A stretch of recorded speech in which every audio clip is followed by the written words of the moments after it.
आज हम बात करेंगे समाजवादी पार्टी के दिग्गज नेता और पूर्व मंत्री आजम खान की जेल से रिहाई और उनके उस ताजा बयान की जिसने उत्तर प्रदेश की सियासत में हलचल मचा रखी है।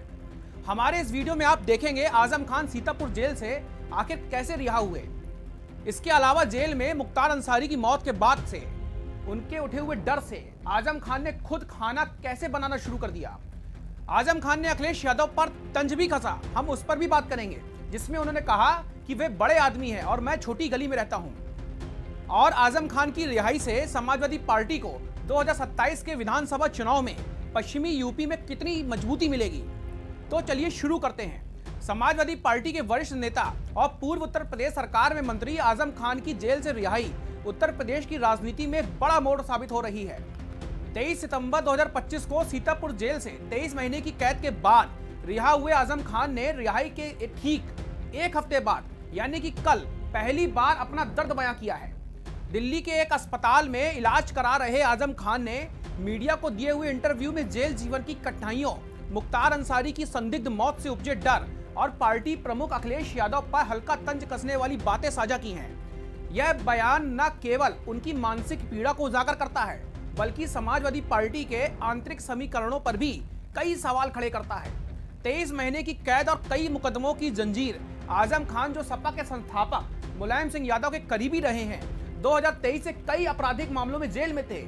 उन पर जमीन हड़पने, धोखाधड़ी करने, आपराधिक प्रवेश, नफरत फैलाने और जन्म प्रमाण पत्र में कथित जालसाजी जैसे आरोप शामिल थे। एक समय उनके खिलाफ 81 से अधिक मुकदमे दर्ज थे। उनकी पत्नी तंजीम फातिमा और बेटे अब्दुल्ला आजम खान भी इनमें से कुछ मामलों में सजा काट चुके थे, लेकिन बाद में जमानत पर रिहा हो गए। 23 सितंबर को इलाहाबाद हाई कोर्ट ने सभी लंबित मामलों में उन्हें जमानत दे दी। आखिरी मामला रामकोट कोर्ट का था, जहां पर जनवरी 2025 में दाखिल आरोप पत्र को कोर्ट ने खारिज कर दिया।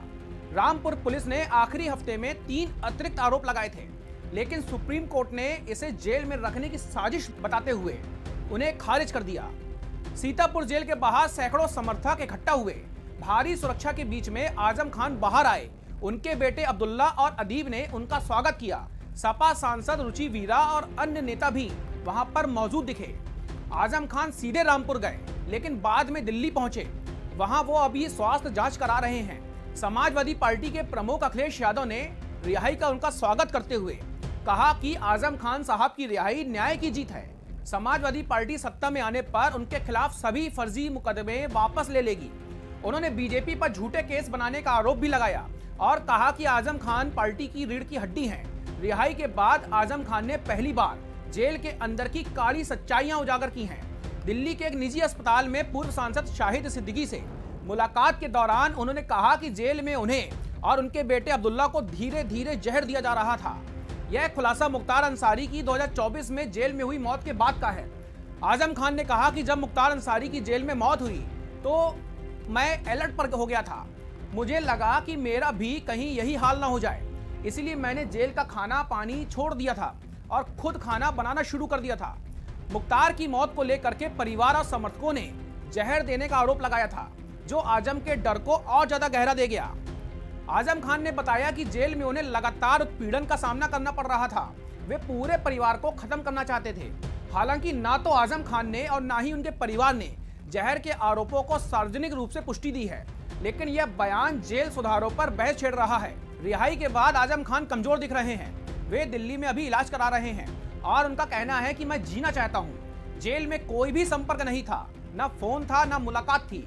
इसके अलावा बड़े आदमी वर्सेस छोटी गली का फर्क वाला जो आजम खान के बयान का हिस्सा है, वो सबसे ज्यादा चर्चित रहा, जिस हिस्से में उन्होंने अखिलेश यादव पर कठोर तंज कसा था।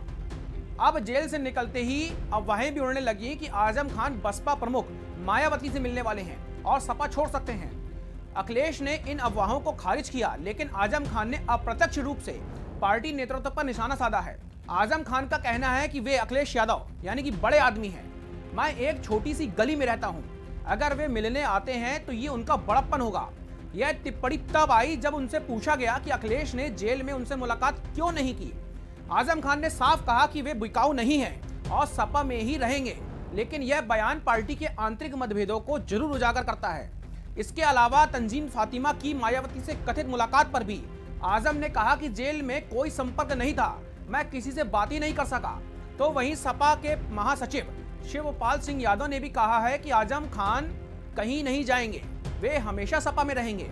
अब राजनीतिक विशेषज्ञों का यहां पर यह मानना है कि आजम खान की रिहाई से समाजवादी पार्टी को पश्चिमी यूपी में मुस्लिम वोट मजबूत करने में मदद मिलेगी।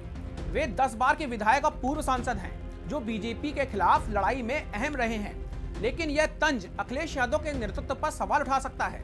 आजम खान सपा के मुस्लिम चेहरे के रूप में जाने जाते हैं। 2017 के विधानसभा चुनाव में उनकी महत्वपूर्ण भूमिका थी, लेकिन 2019 लोकसभा हार के बाद से बीजेपी ने उन पर हमला बोला है। समाजवादी पार्टी का दावा है कि यह राजनीतिक साजिश थी और रिहाई के बाद आजम खान ने कहा था कि मैं अन्याय के खिलाफ आवाज उठाता रहूंगा। इस पर बीजेपी का रुख भी साफ है। रामपुर से बीजेपी की विधायक ने कहा है कि जमानत मिली है पर वो बरी नहीं हुए हैं, पर समाजवादी पार्टी इसे न्याय की जीत बता रही है। अब भविष्य यहाँ पर यह है कि आजम खान इलाज के बाद सक्रिय हो सकते हैं, क्योंकि समाजवादी पार्टी 2027 विधानसभा चुनाव की तैयारी में उनकी वापसी को मजबूत हथियार मान रही है। आजम खान लंबे समय से समाजवादी पार्टी के प्रमुख मुस्लिम नेताओं में से एक रहे हैं। रामपुर और आसपास के क्षेत्रों में उनका प्रभाव इतना ज्यादा गहरा है कि उन्हें रामपुर का शेर कहा जाता है। आजम खान 10 बार के विधायक रह चुके हैं और लोकसभा सांसद भी रहे हैं। समाजवादी पार्टी की सरकार में मंत्री के रूप में उन्होंने शिक्षा और अल्पसंख्यक कल्याण जैसे क्षेत्रों में काम किया है, जिससे मुस्लिम समुदाय में उनकी लोकप्रियता बहुत ज्यादा बढ़ गई है। पश्चिमी यूपी में मुस्लिम आबादी का एक बड़ा हिस्सा रहता है, खासकर रामपुर, मुरादाबाद, संभल, सहारनपुर जैसे जिलों में। यहाँ पर आजम खान की छवि एक ऐसे नेता की है जो अल्पसंख्यकों के हितों की मुखर पैरवी करता है। उनकी रिहाई से इस समुदाय में समाजवादी पार्टी के प्रति उत्साह बढ़ सकता है, जो 2019 और 2022 के चुनावों में कुछ हद तक बिखर गया था। इसके अलावा यूपी में मुस्लिम वोटर लगभग 19 से 20% हैं और पश्चिमी यूपी में यह आंकड़ा और भी ज्यादा है। आजम खान की सक्रियता समाजवादी पार्टी को इन वोटों को फिर से एकजुट करने में मदद कर सकती है, खासकर तब जब बीजेपी और बसपा भी इस वोट बैंक पर नजर बनाए रखे हुए हैं। आपको हमारा ये वीडियो कैसा लगा, हमें अपनी राय कमेंट सेक्शन के जरिए जरूर दीजिएगा। धन्यवाद।